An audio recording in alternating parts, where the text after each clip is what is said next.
से लगा कि कन्हैया हिलकी भर के रो पड़े। हे राजा परीक्षित, जब भगवान को इतना रोना आया तो क्या सुदामा को रोना नहीं आया? सुदामा को तो और ज्यादा रोना आना चाहिए था,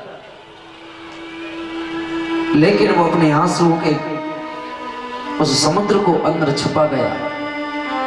सुदामा ने अपनी आंखों का एक आंसू अपनी आंखों से बाहर नहीं आने दिया। क्यों? सुदामा की आंखों में आंसू इसलिए नहीं आए कि यदि मेरी आंखों में आंसू आ गए तो ये द्वारका के लोग कहीं ये न सोचे कि ये भिखारी सुदामा रो रो के अपने यार से कुछ मांगने आया। एक आंसू उसने अपनी आंखों से बाहर नहीं गिरने दिया, अंदर ही पी गए आंसुओं को। और द्वार पर ही कहने लगा, मेरे मित्र मैं नहीं आ रहा, तेरी भाभी ने भेजा है। मैं चलूं भैया? तेरे से मिलने की इच्छा थी जो पूरी हो गई।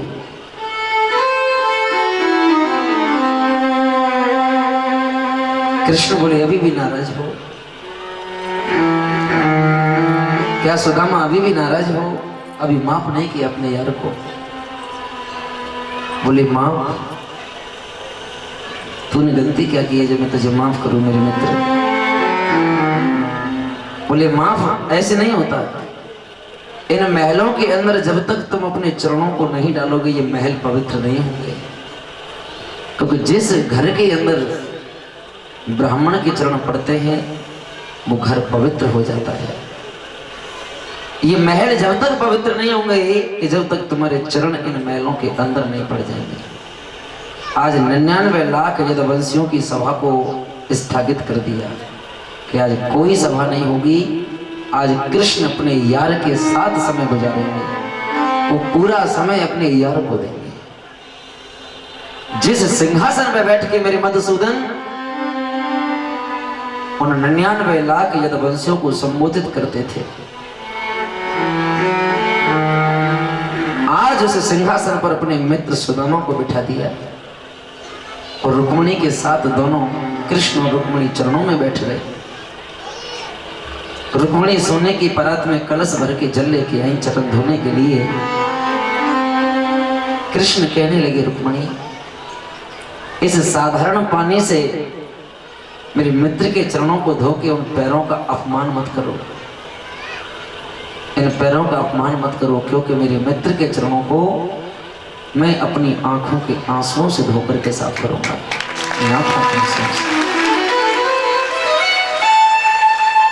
कन्हैया ने जब चरणों से हाथ लगाया, एक ही जगह पर सैकड़ों कांटे पैर के तरुआ में लगे पड़े हैं। खून निकल आया हाथों। कृष्ण की आंखों में से आंसुओं की गंगा यमुना की धारा बहने लगी कि मेरे मित्र इतना दुख उठाया है तूने, इतना कष्ट उठाया है तूने, लेकिन फिर भी ये नहीं कहा कि मेरे मित्र मुझे कुछ दे दे।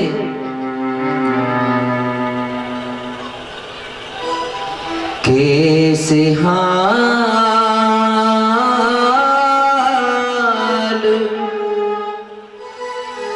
इन विभाइन के,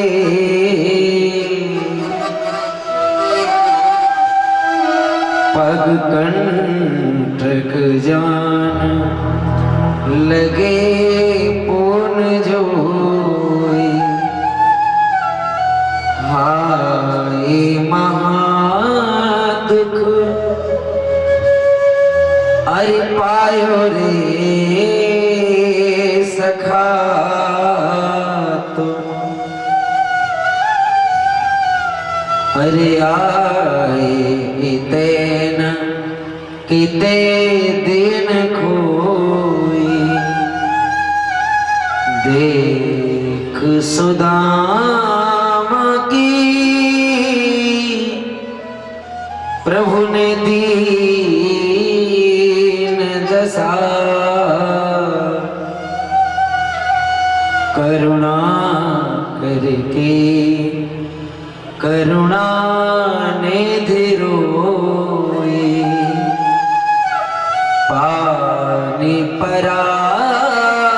को प्रभु ने हाथ छुओ नहीं, अरे नैनन के जल सो पग धोए।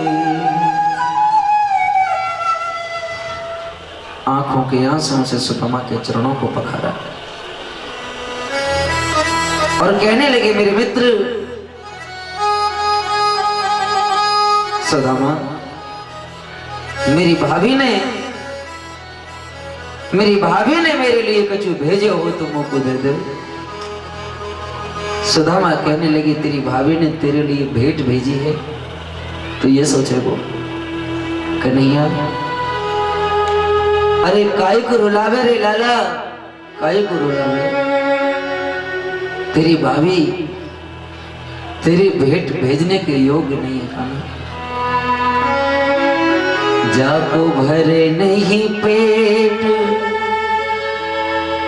जाको भरे नहीं पेट, तो भेजेगी कभेट। है दरिद्र की चपेट, गांठ बांध लायो संग। जाको खुद पेट नहीं भरे, वो तेरे लिए भेंट कहाँ भेजेगी। ये गरीबी की निशानी, ये पोटली तेरी भाभी ने भेजी है और कहा था कि ये पोटली तुम जाके मेरे लाला को, कन्हैया को दे देना। अकेले में जाके खाइयो लाला, बहुत तुच्छ भेंट है। कहीं द्वारका के लोग ये न कहें कि इतने बड़े राजा को मित्र मिलवे के लिए आयो है और उसके पास में भेंट को लाने के लिए कपड़ा तक नहीं है बांधने के लिए। मेरे कन्हैया ने जब उस पोटली को हाथ में लिया,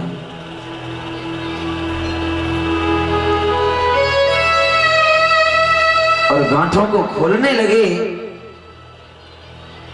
तब वो कपड़ा 20 जगह से फट करके सिला हुआ था। इतनी गरीबी, एक कपड़े का टुकड़ा भी इतना साबुत नहीं जिसमें मेरी भेंट को बांध के लाता मेरा मित्र। पोटली को खोल के देखा तो उसमें 10 तरह के चावल, पीले चावल, टूटे चावल, चावल का चूरा। इसका मतलब इतनी गरीबी है मेरे मित्र के घर में, इनमें से एक मुट्ठी चावल में मेरे यार के घर के नहीं है। कन्हैया हिलकी भर के रो पड़े। सुदामा ने कहा, लाला रोवे मत, मत रोवे कन्हैया। काहे ए तो दुख पावे,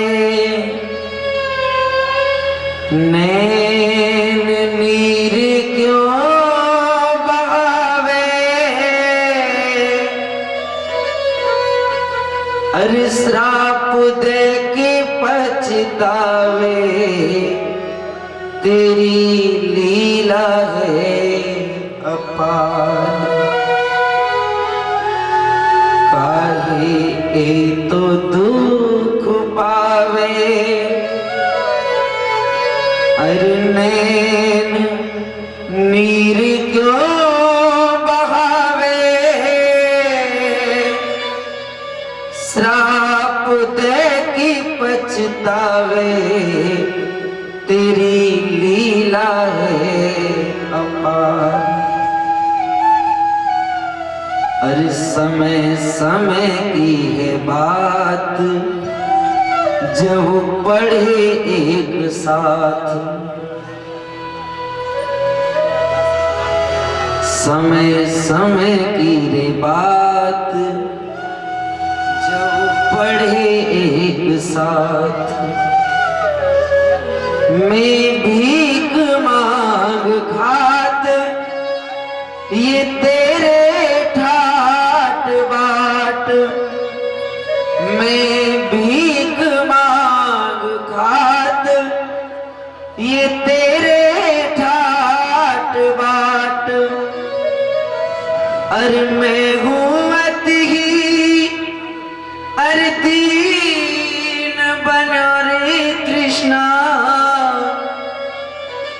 पर तू दीनन कोरे हितकारी मोरे यारा,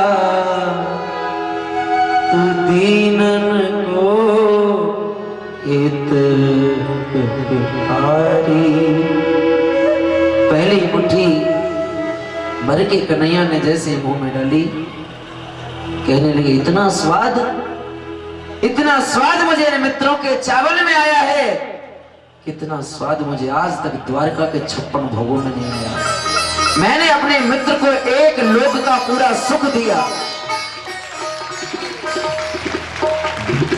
दूसरी मुट्ठी भरते ही दूसरे लोक का सुख प्रदान कर दिया, तीसरी मुट्ठी भरते ही रुक्मणी ने हाथ को पकड़ लिया। ये क्या कर रहे हो महाराज? कृष्ण की आंखों में आंसू भर आए। रुक्मणी, मेरे हाथ को क्यों रोक लिया? क्यों रोका मेरे हाथ को? कि तीनों लोगों को दे दोगे तो हम कहां रहेंगे? कृष्ण बोले, रुक्मणी, जब मेरे भक्तों को कोई भिखारी कह के बोलता है ना, तो ऐसा लगता है कि मेरे सीने पे किसी ने तीर चला दिया हो। जो मेरे भक्त मेरे नाम पर, मेरे नाम के आधार पर अपनी पूरी जिंदगी को काटने के लिए तैयार हो जाते हैं, और मेरे भक्त सुदामा जैसे को कोई भिखारी कहता है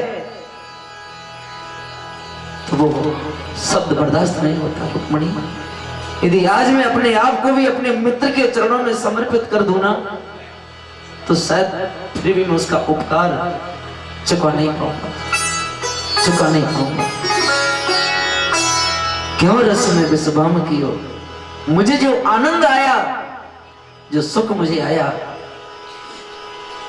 वो अपने मित्र के इन चावलों में, वो सुख एक अद्भुत सुख है। रुक्मणी, एक अद्भुत सुख, इस सुख से बढ़ के कुछ नहीं हो सकता। मैं तो अपने भक्त को चलता हूँ हथियार, और आज्ञा पालन के लिए मैं हूँ सदैव तैयार। तू भक्त चिंता दूर कर, मैं तो तेरा दास हूँ,